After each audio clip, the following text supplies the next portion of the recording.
Rais wa Marekani Donald Trump ameapa kuwa Marekani itaishambulia Iran kwa nguvu leo usiku na kesho, wakati mvutano kuhusu udhibiti wa mlango Hormuz ukiendelea kuongezeka. Akizungumza kwenye mahojiano na mtangazaji wa kiafidhina Hugh Hewitt, Trump amesema Washington inajiandaa kujibu kwa nguvu dhidi ya Tehran. "Tutaipiga kwa nguvu sana leo usiku na tutaipiga tena kwa nguvu kesho, na hakuna kitu chochote wanachoweza kufanya kuhusu hilo," Trump alisema.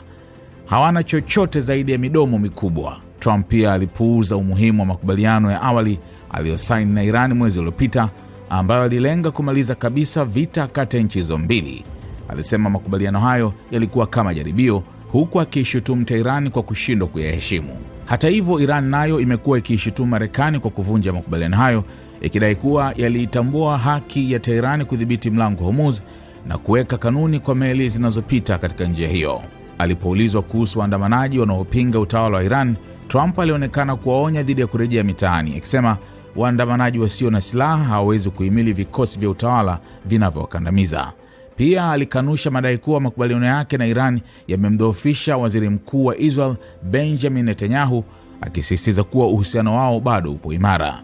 Trump amesema wakati mwingine hutofautiana na Netanyahu, lakini akamsifu kama kiongozi mzuri wa wakati wa vita, akidai kuwa Israel isingekuwepo leo kama yeye na Netanyahu wasingekuwa madarakani.